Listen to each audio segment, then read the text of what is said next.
ವಿದ್ಯಾಸ್ಪಂದನ ಸಂಸ್ಥೆಯಿಂದ ಸರ್ಕಾರಿ ಶಾಲಾ ಮಕ್ಕಳಿಗೆ ನೋಟ್ ಪುಸ್ತಕ ವಿತರಣೆ. ಮೈಸೂರು ನಂಜನಗೂಡು ತಾಲೂಕಿನ ಚಿಕ್ಕಕಾನ್ಯ ಸರ್ಕಾರಿ ಶಾಲೆ ಮಕ್ಕಳಿಗೆ ವಿದ್ಯಾಸ್ಪಂದನ ಸಂಸ್ಥೆಯಿಂದ ನೋಟ್ ಪುಸ್ತಕ, ಲೇಖನ ಸಾಮಗ್ರಿಗಳನ್ನು ವಿತರಿಸಲಾಯಿತು. ಕಾರ್ಯಕ್ರಮದಲ್ಲಿ ವಿದ್ಯಾಸ್ಪಂದನ ಸಂಸ್ಥೆಯ ಅಧ್ಯಕ್ಷ ಪುನೀತ್ ಜಿ. ಕುಡ್ಲೂರು ಮಾತನಾಡಿ, ಮಕ್ಕಳು ಶಿಕ್ಷಣದೊಂದಿಗೆ ಸಂಸ್ಕಾರವಂತರಾಗಿರಬೇಕು, ದೇಶಪ್ರೇಮ ಬೆಳೆಸಿಕೊಳ್ಳಬೇಕು ಎಂದು ಕರೆ ನೀಡಿದರು.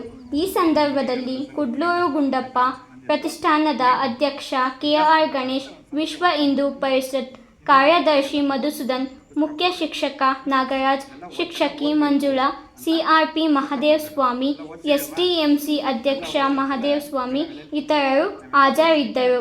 ವರದಿ ಒಮ್ಮಾನ್ ನಂಜುಂಡನಾಯಕ್, ಸಿಎನ್ ಕನ್ನಡ ನ್ಯೂಸ್, ಚಾಮರಾಜನಗರ.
ಎಲ್ಲರೂ ನಿಯಂತ್ರಣ ಮಾಡಿದ್ರು.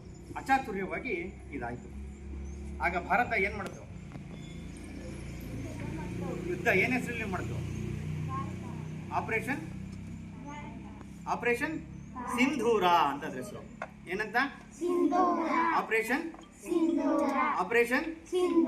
ಸಿಂಧೂರ ಅಂದ್ರೆ ಏನು? ಸಿಂಧೂರ ಅಂದ್ರೆ ಏನು? ಕುಂಕುಮ ಹಣೆಗೆ ಇಟ್ಕೊಂಡಿದೀವಲ್ಲ, ಕುಂಕುಮ ಅಲ್ವಾ? ಯಾಕೆ ಆಪರೇಷನ್ ಸಿಂಧೂರ ಅಂತ ಮಾಡಿದ್ರು ಗೊತ್ತಾ? ಅದಕ್ಕೆ ಹೆಸರು ಪಾಪ ಹೋಗಿದ್ರಲ್ಲ, ಅವರ ಗಂಡಂದ್ರನ್ನೆಲ್ಲ ಸಾಯಿಸ್ತಾರೆ. ಸಿಂಧೂರ ಅನ್ನೋದು ನಮ್ಮ ಸಂಕೇತ. ನಮ್ಮ ಧರ್ಮದ ಗುರುತು. ಅದಕ್ಕೆ ಏಟ್ ಮಾಡೋದು, ಅದಕ್ಕೆ ಭಾರತ ಮತ್ತೆ ದುರ್ಗಿ ಅಂತ ಗೊತ್ತಾಯ್ತಾ. ದುರ್ಗಿ ಏನು ಮಾಡಿದ್ಲು? ಶತ್ರು ಸಂಹಾರಗಳನ್ನ ಮಾಡಿದ್ಲು. ಏನು ಮಾಡಿದ್ಲು? ಚಾಮುಂಡೇಶ್ವರಿ ಶತ್ರು ಸಂಹಾರಗಳು ಮಾಡ್ಲಿಲ್ವಾ? ಓದಿದಿರಿ ಅಲ್ವಾ ಎಲ್ಲ? ಚಾಮುಂಡಿ ಬೆಟ್ಟ ಗೊತ್ತಾನೆ ಮೈಸೂರಲ್ಲಿ. ಯಾರನ್ನ ಸಂಹಾರ ಮಾಡಿದ್ದು ಚಾಮುಂಡೇಶ್ವರಿ? ಯಾವ ರಾಕ್ಷಸ ಅವನು? ಮಹಿಷಾಸುರ ರಾಕ್ಷಸ. ಅದೇ ರೀತಿ ಭಾರತ್ ಮಾತೆ ಇವಾಗ ಏನು ಮಾಡಿದ್ಲು? ದುಷ್ಟರನ್ನ ಸಂಹಾರ ಮಾಡಿದ್ಲು. ಯಾಕೋಸ್ಕರ ಈ ಯುದ್ಧ ಆಯಿತು? ಆಪರೇಷನ್ ಸಿಂಧೂರ ಆಯಿತು? ಧರ್ಮಕ್ಕೋಸ್ಕರ ಆಯಿತು, ನಮಗೋಸ್ಕರ ಆಯಿತು. ನನ್ನ ಧರ್ಮಕ್ಕೆ ಹಾನಿ ಮಾಡಿದ್ರಲ್ಲ ಅವರು, ಅದಕ್ಕೋಸ್ಕರ ಆಯಿತು. ಅವ್ರಿಗೆ ನಾವು ಬೆಲೆ ಕೊಡಬೇಕಲ್ವಾ? ಆ ಸೈನಿಕರಿಗೆ ನಾವು ಬೆಲೆ ಕೊಡಬೇಕಲ್ವಾ? ನಾವಿಲ್ಲಿ ಸುರಕ್ಷಿತವಾಗಿದ್ದೀರಿ ಅಂತಂದ್ರೆ ಯಾರಿಂದ ಕಾರಣ? ಸೈನಿಕರಿಂದ ಕಾರಣ. ಇವತ್ತು ಆಪರೇಷನ್ ಸಿಂಧೂರ ಮಾಡಿ ತಕ್ಕ ಉತ್ತರ ಕೊಟ್ಟಿದ್ದಾರಲ್ವಾ? ಭಾರತ ಎಷ್ಟು ಸ್ಟ್ರಾಂಗ್ ಇದೆ ಅಂತ ಗೊತ್ತಾಯ್ತಲ್ವಾ? ಭಾರತ ಕೈಕಟ್ಟು ಕೂತ್ಕೊಳ್ಳೋ ದೇಶನ ಈಗ ಉತ್ತರಿಸೋ ದೇಶ ಆಗಿದೆ ಅಲ್ವಾ? ಯಾಕಾಗಿದೆ? ಭಾರತ ಬಲಿಷ್ಠವಾಗಿದೆ. ಯಾರಿಂದ ಬಲಿಷ್ಠವಾಗಿದೆ? ನಮ್ಮಂಥವರಿಂದ ಬಲಿಷ್ಠವಾಗಿದೆ. ಅಂದರೆ ನಾನು, ನೀನು ಎಲ್ಲರೂ ಸೇರಿ ಭಾರತ ಒಬ್ಬರದಲ್ಲ. ಆಯ್ತಾ?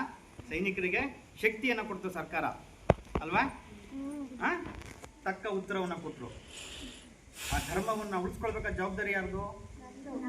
ನಮಗೋಸ್ಕರ ಸೈನಿಕರು ಕಷ್ಟಪಟ್ಟರಲ್ವಾ? ಅಲ್ಲಿ ನಮಗೋಸ್ಕರ ಕಷ್ಟಪಡ್ತಿದಾರಲ್ವಾ? ನಾವು ಪ್ರತಿದಿನ ಎದ್ದಾಗ ಯಾರು ನೆನೆಸ್ಕೋಬೇಕು? ಒಂದ್ಸರಿ ಸೈನಿಕರು ನೆನೆಸ್ಕೋಬೇಕು ಅಲ್ವಾ? ಅಂದರೆ ನಾವು ಆಪರೇಷನ್ ಸಿಂಧೂರ ಅನ್ನೋದು ಕೇವಲ 3 ದಿನದ ಯುದ್ಧ ಮಾತ್ರ ಅಲ್ಲ. ಏನು ಹೇಳಿ? ಕೇವಲ 3 ದಿನದ ಯುದ್ಧ ಮಾತ್ರ ಅಲ್ಲ. ಪ್ರಪಂಚಕ್ಕೆ ಭಾರತ ಎಷ್ಟು ಭದ್ರ, ಎಷ್ಟು ಸುಭದ್ರ, ಎಷ್ಟು ಶಕ್ತಿ ಅಂತ ತೋರಿಸಿದ್ದು ಒಂದು ಮುಖ ಆದರೆ, ಇನ್ನೊಂದು ನಮ್ಮ ತಂಟೆಗೆ ಬಂದರೆ ಹುಷಾರ್ ಅಂತ ಹೇಳುವಂತಹ ಮತ್ತೊಂದು ಮೆಸೇಜ್ ಆಪರೇಷನ್ ಸಿಂಧೂರ. ನಾವೆಲ್ಲರೂ ಈ ಭಾರತವನ್ನು ಪ್ರೀತಿಸಬೇಕು. ಏನು ಮಾಡಬೇಕು ಅಲ್ವಾ? ಈಗೆಲ್ಲವನ್ನ ನಮ್ಮ ವೇದ ಉಪನಿಷತ್ತುಗಳಲ್ಲಿ ತುಂಬ ಚೆನ್ನಾಗಿ ಹೇಳಿದ್ದಾರೆ. ಏನಂತ? ನಾವೆಲ್ಲ ಸಂಸ್ಕಾರಯುತರ ಆಗಬೇಕು ಅಂತ ಹೇಳಿದ್ದಾರೆ. ಮನೆಯಲ್ಲೆಲ್ಲ ಹೇಳ್ತಾರಲ್ವಾ? ಏನಂತ? ಒಳ್ಳೆಯವನಾಗಿರೋ ಅಂತ ಹೇಳ್ತಾರ, ಕೆಟ್ಟವನಾಗಿರೋ ಅಂತ ಹೇಳ್ತಾರ? ಸುಳ್ಳು ಹೇಳು ಅಂತ ಹೇಳ್ತಾರ, ಸತ್ಯ ಹೇಳು ಅಂತ ಹೇಳ್ತಾರ?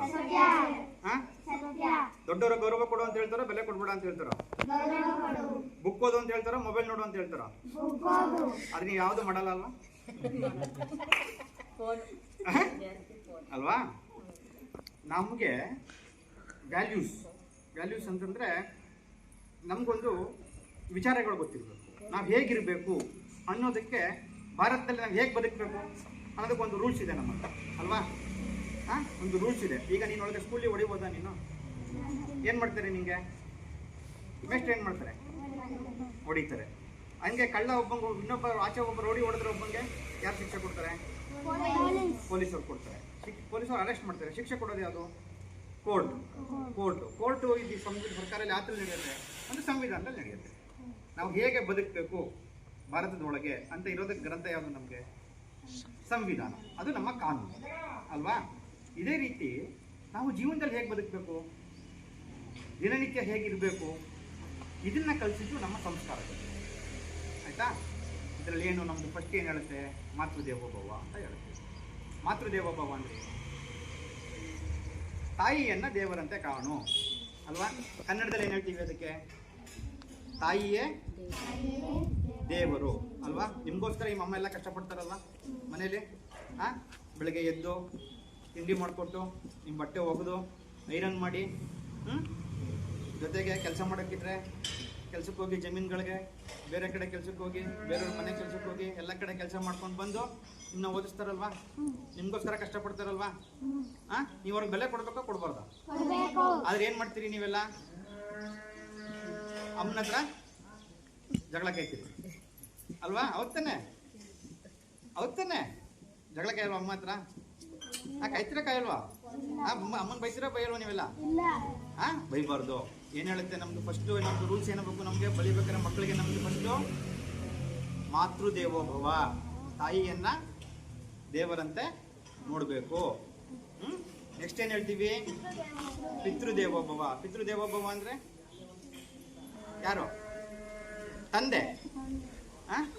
ಅಪ್ಪ ಇಷ್ಟೆಲ್ಲ ಕಷ್ಟಪಡ್ತಾನೆ ಅಲ್ವಾ? ಹೋಗ್ತಾನೆ, ಕೆಲಸ ಮಾಡ್ಕೊಂಡ್ ಬರ್ತಾನೆ, ಅವ್ರ ಕೈ ಬೈಸ್ಕೊತಾನೆ, ಆಚೆ ಹೋದ ತಕ್ಷಣ ನಿಮ್ಮ ಅಪ್ಪನ ಸಂಬಳ ಕೊಟ್ಬಿಡ್ತಾರ? ಎಷ್ಟು ಕಷ್ಟಪಡ್ತಾನಲ್ವಾ? ನೋಡಿ ಎಲ್ಲ ಈಗ ಮನೆ ಕಟ್ತಾ ಇದ್ದಾರೆ ಕೆಲಸ, ಎಷ್ಟು ಬಿಸಿಲು ಮಳೆ ಎಲ್ಲ ಇರುತ್ತಲ್ವಾ? ಆದರೂ ಅವೆಲ್ಲ ಕಷ್ಟಪಟ್ಕೊಂಡು ಅವ್ರು ಕೆಲಸ ಮಾಡ್ಕೊಂಬರೋದು ಯಾರಿಗೋಸ್ಕರ? ನಮಗೋಸ್ಕರ ಅಲ್ವಾ? ಅವ್ರಿಗೆ ಅಂತ ಸಂಪಾದನೆ ಮಾಡೋದ್ರಲ್ಲಿ ಇಟ್ಕೊಳ್ಳೋದು 1 ರೂಪಾಯಿ ಮಾಡಿದ್ರೆ 20 ಪೈಸಾ, ನಿಮಗೋಸ್ಕರ 80 ಪೈಸಾ. 100ರಲ್ಲಿ 20 ಕಳೆದ್ರೆ ಎಷ್ಟು? 80 ಭಾಗ ಯಾರು ಕೊಡ್ತಾರೆ? 20 ಭಾಗ ಯಾರು ಇಟ್ಕೋತಾರೆ? ಅವ್ರಿಗೆ ಇಟ್ಕೋತಾರೆ. ಇನ್ನು 80 ಭಾಗ ಯಾರಿಗೋಸ್ಕರ ಕಷ್ಟಪಡ್ತಾರೆ ಅವರು? ನಿಮಗೋಸ್ಕರ. ನೀವು ಅವ್ರಿಗೆ ಬೆಲೆ ಕೊಡಬೇಕಾ ಕೊಡ್ಬೋದಾ? ಕೊಡಬೇಕು. ಆಮೇಲೆ 3ನೇ ತತ್ವ ಏನು ನಮ್ಮದು? ಮಕ್ಕಳಿಗೆ ಕಲಿಬೇಕಾದ ಫಸ್ಟ್ 3ನೇದು ಆಚಾರ್ಯ ದೇವೋಭವ. ಆಚಾರ್ಯ ಅಂದರೆ ಯಾರು? ಮೇಷ್ಟ್ರು, ನಿಮ್ಮ ಗುರುಗಳು, ನಿಮ್ಮ ಟೀಚರ್ಸು ಪಾಠ ಕೊಡ್ತಾರಲ್ಲ, ಅವ್ರು ಪಾಠ ಕೊಡ್ದವ್ರೆ ನಾವೆಲ್ಲ ಕಲಿತೀವಾ? ಆ ಐ ಎಲ್ಲ ಬರ್ಸಿಯಾರಲ್ವ ಅವರು? ಅವ್ರು ಆ ಕೊಟ್ಟಿದ್ದಕ್ಕೆ ನೀನು ಆ ಅಮ್ಮ ಅಂತ ಹೇಳ್ತೀಯ ಅಲ್ವಾ? ಆ ಆನೆ ಅಂತ ಹೇಳ್ತೀಯ ಅಲ್ವಾ? ರಾಮನು ಕಾಡಿಗೆ ಹೋದನು ಅಂತ ಹೇಳ್ತೀಯ ಅಲ್ವಾ? ಅವ್ರ ಅಕ್ಷರನೇ ಕಲಿಸದೆ ಹೋಗಿದ್ದಿದ್ರೆ ಹೇಳಕ್ಕಾಗ್ತಿದ್ದ ನಾವು? ನಾವು ಇಷ್ಟೆಲ್ಲ ದೊಡ್ಡದಾಗಿ ಕೆಲ್ಸಕ್ಕೆ ಸೇರಿದೀವಿ ಅಂತಂದ್ರೆ ನಮ್ಗೆ ನಮ್ಮ ಮೇಷ್ಟ್ರು ಪಾಠ ಕೊಟ್ಟಿದ್ದ ಮಾತ್ರ. ಹೌದಾನೆ? ನಮ್ಮ ಮೇಷ್ಟ್ರು ಪಾಠ ಕೊಡದೆ ಹೋಗಿದ್ದಿದ್ರೆ ಕಲಿಯಕ್ಕೆ ಆಗ್ತಿರ್ಲಿಲ್ಲ. ಆಯ್ತಾ? ಹಾಗೆ ಬರೀ ಮೇಷ್ಟ್ರು ಪಾಠ ಮಾತ್ರ ಕೊಡಲ್ಲ, ಮೇಷ್ಟ್ರು ನಮ್ಮ ಇಡೀ ಜೀವನವನ್ನು ನಮ್ಗೆ ಗೊತ್ತಿಲ್ಲದೆ ರೂಪಿಸ್ತಾರೆ. ನಿಮಗೆ ಏನು ಒಳ್ಳೆಯದು, ಏನು ಕೆಟ್ಟದ್ದು, ಏನು ಕಲಿಬೇಕು, ಏನು ಕಲಿಬಾರ್ದು ಎಲ್ಲವನ್ನ ಹೇಳ್ಕೊಡ್ತಾರೆ. ನಾವು ಎಷ್ಟು ದೊಡ್ಡವರಾಗ್ತೀವಿ ಅಂತಂದರೆ ನಮಗೆ ಎಷ್ಟು ಚಿಕ್ಕ ವಯಸ್ಸಲ್ಲಿ ಎಷ್ಟು ಚೆನ್ನಾಗಿರೋ ಮೇಷ್ಟ್ರು ಸಿಕ್ಕಿರ್ತಾರೆ, ಅದ್ರ ಮೇಲೆ ನಾವು ಮುಂದೆ ಏನಾಗ್ತೀವಿ ಅನ್ನೋದ್ರಲ್ಲಿ ಇಂಪಾರ್ಟೆಂಟು. ಅದಕ್ಕೆ ನಾವು ಮೇಷ್ಟ್ರುಗಳನ್ನ ಗೌರವಿಸ್ಬೇಕು. ಆಚಾರ್ಯ ಅಂದರೆ ಮೇಷ್ಟ್ರು, ಟೀಚರ್ಸ್, ಗುರುಗಳು. ನೆಕ್ಸ್ಟು ಅತಿಥಿ ದೇವೋಭವ. ಅತಿಥಿ ಅಂತಂದರೆ ಯಾರು? ಗೆಸ್ಟು. ಈಗ ನಿಮ್ಮ ಸ್ಕೂಲಿಗೆ ನಾನೇನು, ಇವರೇನು, ಅವರೇನು? ಅವ್ರ ಗೆಸ್ಟ್. ನಿಮ್ಮ ಮನೆಯವ್ರ ತಾನವರು ಮೇಷ್ಟ್ರು, SDMC ಅಧ್ಯಕ್ಷರು. ಅವ್ರು ನಿಮ್ಮ ಊರವರು, ನಿಮ್ಮ ಮನೆಯವರು. ನಿಮ್ಮ ಊರಿಗೆ ನಾವು ಅತಿಥಿಗಳು. ಆಯಿತಾ? ಹೀಗೆ ಅತಿಥಿಗಳು ಯಾರು ಬರ್ತಾರೆ ಅವ್ರನ್ನ ಸತ್ಕರಿಸ್ಬೇಕು, ಅವ್ರನ್ನ ಗೌರವದಿಂದ ಮಾತಾಡಿಸ್ಬೇಕು. ಈಗ ನಾನು ಮುಂದೆ ಬಂದಾಗೆಲ್ಲ ಚೆನ್ನಾಗಿ ಕೂತಿದ್ರಿ, ನಾವು ಬಂದಾಗ ಏನೋ ಪುನೀತ ಅಂತಂದರೆ ಗೌರವನ ಅದು ಇಲ್ಲ ಅಲ್ವಾ? ಬನ್ನಿ ಸರ್, ಹೂ ಕೊಟ್ರಿ, ನಿಂಬೆಹಣ್ಣು ಕೊಟ್ರಿ, ಇವೆಲ್ಲ ಸತ್ಕಾರ. ಅಂದರೆ ಅತಿಥಿಗಳನ್ನ ಚೆನ್ನಾಗಿ ನೋಡ್ಕೊಳ್ಳುವಂಥದ್ದು. ಈ 4 ಮೇನ್ ಪ್ರಿನ್ಸಿಪಲ್ಲು. 5ನೇದು ಯಾವುದು? ರಾಷ್ಟ್ರ ದೇವೋಭವ. ಕೇಳಿದರೆ ಈ ಪದನ? ಕೇಳಿಲ್ಲ ಅಲ್ವಾ? ಅಂದರೆ ನಮ್ಮ ದೇಶವೂ ಸಹ ನಮಗೆ ದೇವರ ಸಮಾನ. ಆದ್ದರಿಂದ ಈ 5ನ್ನ ನಾವು ಯಾವತ್ತೂ ಗೌರವಿಸ್ಬೇಕು. ಬೇಸಿಕಲಿ ಯಾರ್ಯಾರು? ತಾಯಿ, ತಂದೆ, ಮೇಷ್ಟ್ರು, ಅತಿಥಿಗಳು, ರಾಷ್ಟ್ರ, ದೇಶವನ್ನು. ಇದು ನಮ್ಮ ಶಾಸ್ತ್ರಗಳಲ್ಲಿ ಹೇಳಿರೋದು. ಆದರೆ ನಾವು ಜೀವನದಲ್ಲಿ ಇದನ್ನೆಲ್ಲ ಬಿಟ್ಟು ಇನ್ನೂ ಸ್ವಲ್ಪ ಜನನ ಗೌರವಿಸ್ಬೇಕು. ನಾವೆಲ್ಲ ಊಟ ಮಾಡ್ತೀವಿ ಅಲ್ವಾ? ಯಾರು ಊಟ ಎಲ್ಲ ಚೆಲ್ತೀರಿ? ಸ್ಕೂಲಿಗೆ ಊಟ ಕೊಡ್ತಾರಲ್ವ ನಿಮಗೆಲ್ಲ, ಬಿಸಿ ಊಟ ಎಲ್ಲ ಊಟ ಮಾಡ್ತೀರಿ ಅಲ್ವಾ? ಯಾರು ಫುಲ್ ಹಾಕಿಸ್ಕೊಂಡಿದ್ದು ಫುಲ್ ಊಟ ಮಾಡ್ತೀರಿ? ಎಷ್ಟು ಜನ ಚೆಲ್ತೀರಿ? ಕೈ ಎತ್ತಿ. ಹಾಕಿಸ್ಕೊಂಡಿದ್ದು ನಾವು ಚೆಲ್ತೀವಿ ಅನ್ನೋರು ಕೈ ಎತ್ತಿ. ಯಾರು ಚೆಲ್ತೀರಿ? ಯಾರು ಚೆಲ್ಲಲ್ವಾ? ಚೆಲ್ಬಾರ್ದು. ರೈತ ಬೆಳೆದೇ ಹೋದರೆ ನಿಮಗೆ ಊಟ ಸಿಗುತ್ತಾ? ನಿಮ್ಮ ಊರು ಪೂರ್ತಿ ನಾಳೆ ಜಮೀನೆಲ್ಲ ಹೊಟ್ಟೋಗ್ಬಿಡುತ್ತೆ ಅಂದ್ಕೊಳ್ಳಿ, ಎಲ್ಲ ಮನೆಗಳಾಗ್ಬಿಡುತ್ತೆ. ಆಗ ನಮಗೆ ಅಕ್ಕಿಗೆ ಏನು ಮಾಡ್ತೀರಿ? ತರಕಾರಿಗೆ ಏನು ಮಾಡ್ತೀರಿ? ಸೊಪ್ಪಿಗೆ ಏನು ಮಾಡ್ತೀರಿ? ಸಿಗುತ್ತಾ? ಭೂಮಿ ಬೆಳೆದ್ರೆ ತಾನೇ ಸಿಗೋದು. ಮನೆ ಒಳಗೆ ಸಿಗುತ್ತೆ ಏನಾರು? ಈ ಕಷ್ಟಪಟ್ಟು ಬೆಳೆಯೋನು ಯಾರು? ಇವೆಲ್ಲನೂ ರೈತ. ಅವ್ನು ಬೆಳೆದಿರೋ ಫಸಲಿನ ನಾವು ತಗೊಂಡು ಏನು ಮಾಡ್ತೀವಿ? ಊಟ ಮಾಡ್ತೀವಿ. ಅದನ್ನ ಚೆಲ್ಲಿದ್ರೆ ಅವನು ಕೂಡ ಗೌರವನ ನಾವು ಗೌರವನ ನಾವು ತಿನ್ನೋ ಊಟವನ್ನ ಏನು ಮಾಡಬಾರ್ದು? ಬರೀ ಸ್ಕೂಲ್ ಬಿಸಿ ಊಟ ಮಾತ್ರ ಅಲ್ಲ, ಮನೇಲಿ ಅಮ್ಮ ಕೊಡ್ತಾರಲ್ಲ, ಅರ್ಧಕ್ಕೆ ಬಿದ್ದೊಟ್ಟೋಗ್ತಿರಲ್ಲ, ಈಗ ಚೆನ್ನಾಗಿಲ್ಲ, ಸೇರ್ತಿಲ್ಲ ಅಂತ, ಅದನ್ನು ಮಾಡ್ಬಾರ್ದು. ಪಾಲಿಗೆ ಬಂದಿದ್ದು ಪಂಚಾಮೃತ ಅಂತ. ಅರ್ಥ ಆಯ್ತಾ? ಭಗವಂತ ಅವತ್ತು ನಮ್ಗೆ ಏನು ಕೊಡ್ತಾನೋ ಊಟ, ಅದನ್ನ ಕಣ್ಣೊಟ್ಕೊಂಡು ತಿನ್ನಬೇಕು. ಆ ಊಟ ಕೊಡೋ ಮನುಷ್ಯ ಯಾರು? ನಮಗೆ ರೈತ. ಅವನಿಗೆ ನಾವು ಯಾವಾಗಲೂ ಸಹ ದೇಶದಲ್ಲಿ ನಾವು ಗೌರವಿಸ್ಬೇಕು, ಋಣಿಯಾಗಿರ್ಬೇಕು. ಆಯ್ತಾ? ಇನ್ನೊಂದು ಮೊದಲೇ ಹೇಳಿದ್ರಿ ನೀವು, ಆಪರೇಷನ್ ಸಿಂಧೂರ ಏನಕ್ಕೆ ಕಣೆ ಹುಡುಗರು ಹುಡುಗಿ ಹೊಣೆ ನೋಡ್ಬಿಟ್ಟು ಜ್ಞಾಪಕ ಬಂದಿದ್ದು ನನಗೆ ಆಪರೇಷನ್ ಸಿಂಧೂರ. ಆಯ್ತಾ? ಸೈನಿಕರು ಇವರೆಲ್ಲರೂ ನಾವು ಏನು ಮಾಡಬೇಕು? ಗೌರವಿಸ್ಬೇಕು. ಆಯ್ತಾ? ಇದಿಷ್ಟು ಕೆಲಸಗಳನ್ನ ನಾವು ಮಾಡಿದಾಗ ಮಾತ್ರ ನೀವೇನೆಲ್ಲ ಓದ್ತಿರಲ್ಲ ಇದಕ್ಕೆಲ್ಲ ಒಂದು ಬೆಲೆ ಇರುತ್ತೆ ಅಲ್ವಾ? ನೀವೆಲ್ಲ ಚೆನ್ನಾಗಿ ಓದ್ಬಿಟ್ಟು ನಿಮ್ಮ ತಂದೆ ತಾಯಿನೇ ಚೆನ್ನಾಗಿ ನೀವು ನೋಡ್ಕೊಳ್ಳಿಲ್ಲ ಅಂತಂದ್ರೆ ಅದಕ್ಕೆ ಬೆಲೆ ಇದೆಯಾ? ಅವ್ರು ಓದಿಸಿದಕ್ಕೆ ಬೆಲೆ ಇದೆಯಾ? ನಿಮಗೋಸ್ಕರ ಕಷ್ಟಪಟ್ಟಿದ್ದಕ್ಕೆ ಬೆಲೆ ಇದೆಯಾ? ಇಲ್ಲ ಅಲ್ವಾ? ನೀವು ಓದಿಸೋದಕ್ಕೆ ವ್ಯಾಲ್ಯೂ ಸಿಸ್ಟಮ್ ಅಂದರೆ ಅದೇನೆ. ನೀವು ಸಂಪಾದನೆ ಮಾಡೋದು ಸೆಕೆಂಡರಿ.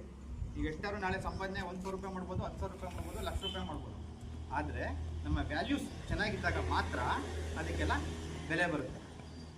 ಆಯಿತಾ? ಇವೆಲ್ಲ ಫಾಲೋ ಮಾಡ್ತೀರಾ? ಏನೇನು ಮಾಡಬೇಕು? ಫಸ್ಟು ತಂದೆ ತಾಯಿನ ಗೌರವಿಸ್ಬೇಕು, ಮೇಷ್ಟ್ರನ್ನ ಗೌರವಿಸ್ಬೇಕು, ದೇಶವನ್ನು ಪ್ರೀತಿಸ್ಬೇಕು, ರೈತರನ್ನ ಗೌರವಿಸ್ಬೇಕು, ಸೈನಿಕರನ್ನ ಗೌರವಿಸ್ಬೇಕು. ಇದಿಷ್ಟು ಫಸ್ಟು ನಾವೆಲ್ಲ ಮಕ್ಕಳು ಮಾಡಬೇಕಾಗಿರೋದು ಮೊದಲನೇ ಕರ್ತವ್ಯ. ಇದ್ರ ಜೊತೆಗೆ ಓದಬೇಕು. ಬರೀ ಇದನ್ನೇ ಮಾಡಿಬಿಟ್ಟು ಓದ್ದೇ ಹೋದ್ರೆ ಏನು ಪ್ರಯೋಜನ ಅಲ್ವಾ? ಚೆನ್ನಾಗಿ ಓದಬೇಕು. ಹೆಂಗೆ ಓದಬೇಕು ಅಂತಂದರೆ, ಯಾವ ಸ್ಕೂಲಿನ ಮಕ್ಕಳುಗಳು ಸಹ ನಿಮಗಿಂತ ದೊಡ್ಡವರಲ್ಲ, ನಮಗಿಂತ ಚಿಕ್ಕವರು ಅಲ್ಲ, ಎಲ್ಲರೂ ಸರಿ ಸಮಾನರು ಅನ್ನೋ ರೀತಿಯಲ್ಲಿ ಕನ್ನಡ ನೀವು ಓದೋ ಬುಕ್ ತಾನೆ ಬೇರೆ ಸ್ಕೂಲ್ ಮಕ್ಕಳು ಓದೋದು. ಟೆಕ್ಸ್ಟ್ ಬುಕ್ ಸೇಮ್ ತಾನೆ, ಗಣಿತ ಅದೇ ಗಣಿತ ತಾನೆ, ವಿಜ್ಞಾನ ಅದೇ ವಿಜ್ಞಾನ ತಾನೆ, ಮತ್ತೆ ಯಾಕೆ ಕನ್ನಡ ಓದೋಕ್ಕಾಗಲ್ಲ ನಮಗೆ?